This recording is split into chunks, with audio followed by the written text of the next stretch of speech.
Live from Fargo and serving you on TV, online, and on the go. This is Valley News Live at 5. We begin with breaking news this evening. Authorities in Wadena County, Minnesota are looking for an inmate who escaped from custody while being taken to a court appearance. Officials say 34-year-old Ryan Petro has been in custody since September 28th on several charges. Police say that Petro is dressed in an orange suit and is handcuffed. He is considered dangerous and was last seen in the area of Colfax Avenue Southeast in Wadena. If you see Petro, you should call 911 immediately. A Fargo man is behind bars after police say he smashed into multiple cars at a downtown dealership. It happened around 2:30 Sunday morning in the 1800 block of Main Avenue.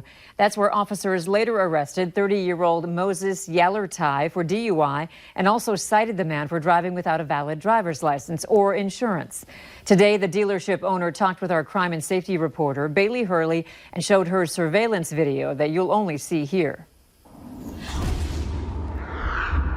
The damage is not easy.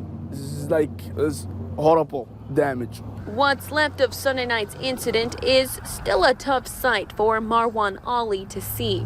I got really shocked to see all my cars damaged. Especially because these cars have all been fixed up by Ali and his employees, finally sitting at the front of the lot, ready to hit the road again. This one, almost I just finished it, 2 weeks maybe, less than 2 weeks. That one 1 week. This one 3 days. This is my spot to sell the cars, I was there as Ali and his employees watched the video captured on their security cameras for the first time, and was also the first to tell them that it was 30-year-old Moses Yallertai behind the wheel and arrested for DUI. To do this, I thought so. He's drunk. I thought so. Ali says Sunday's crash is going to cost him thousands. So I have no idea what to do right now. Ali added he just hopes the driver responsible will be able to pay for the damage done, and says he also hopes to get back to normal business soon. I have to figure out this situation, then we're gonna move on. In downtown Fargo, Bailey Hurley, Valley News Live. Ali says once his cars are fixed or towed away, he's going to put up a large gate around his property to help prevent things like this from happening again. A 60-year-old woman is now in jail facing DUI charges after going the wrong way on I-29 and crashing head-on with a semi. It happened around 11 this morning by the Demers Avenue exit. The Highway Patrol tells us 60-year-old Ann Halverson was going south in the northbound lanes before crashing. That sent the semi into the ditch. Halverson did not suffer any injuries and was placed under arrest for DUI. The driver of the semi, 63-year-old Alan Christensen, was not hurt. There's a whole lot of cold weather out there and more on the way this week, but there's some good news, too.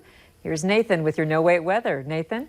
Yeah, Andrea, the good news is that things will stay dry for pretty much most of this week, but of course, the caveat to that is clear skies and dry nights means things will get chilly as we go through the week. Take a look at the time maps from today. We'll see a lot of sunshine here in the valley. There was some clouds west and some clouds east, and you can see those clouds to the west building there as we headed through the afternoon. But even with the sunny skies, temperatures today only topped out in the 30s, 36 in Fargo, 36 also in Fergus Falls and Wahpeton.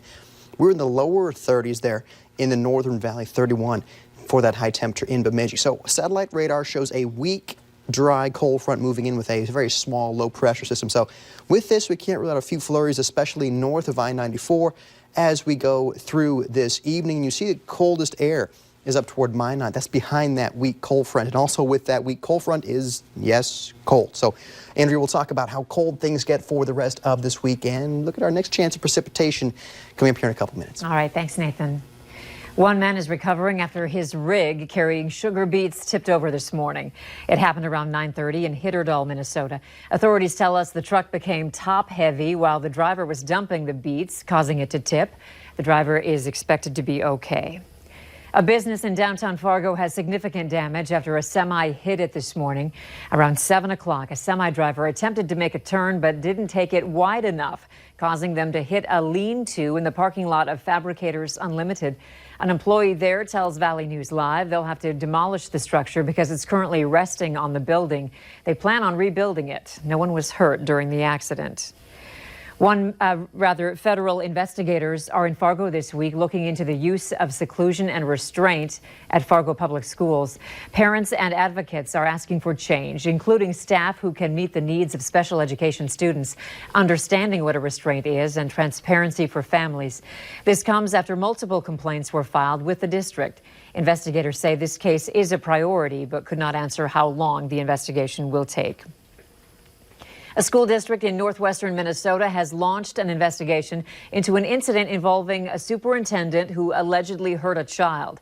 The investigation is to determine whether or not a child was injured at Kitson Central School District by the superintendent there. According to a school board member, kids were brought into a locker room to be reprimanded when the superintendent allegedly slammed a faucet to the ground, possibly injuring the child. Members of the school board and administrators are now conducting the investigation. President Trump is praising the raid that killed the infamous leader of ISIS while also defending his decision to break with long-standing tradition and not notify top Democrats about the operation, claiming they are leakers. Alice Barr has the latest from Washington. New video shows a pile of rubble where the world's most wanted terrorist died. Abu Bakr al-Baghdadi, the founder and leader of ISIS, killed himself during a U.S. Special Forces raid over the weekend. President Trump hailing it today as a personal victory. I want al-Baghdadi, get him, and they got him. NBC News reporting 100 Special Operations Forces in 8 helicopters backed by jets and drones descended and chased Baghdadi into a hidden tunnel where he detonated an explosive vest, killing himself but hurting no Americans. President Trump described the raid in unusually vivid detail, saying he watched through secure communications. He was screaming, crying, and whimpering, and he was scared out of his mind. Critics are questioning why President Trump alerted Russia and other nations with troops in the region before the strike, but didn't notify top Democrats, as is customary. The president suggesting the impeachment inquiry played a role. The answer is because I think Adam Schiff is the biggest leaker in Washington. President Trump acknowledged Syrian Kurds shared intelligence that helped track Baghdadi down, the same Kurdish allies in the fight against ISIS. The president has been criticized for abandoning. I think it raises larger questions about how do we sustain a campaign against ISIS if we're completely withdrawing. Pentagon officials saying today some U.S. forces will remain in the region, largely to protect valuable oil fields from falling back into ISIS control. President Trump says al-Baghdadi's remains were positively ID'd using DNA and have already been disposed of appropriately. The University of North Dakota has announced 6 finalists for the open position of school president.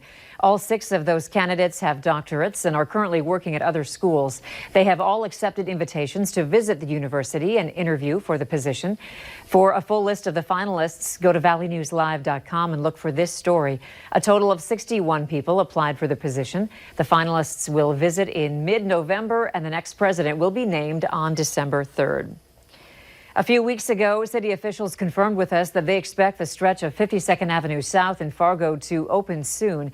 Take a look at our drone video. It seems as if they are right on schedule.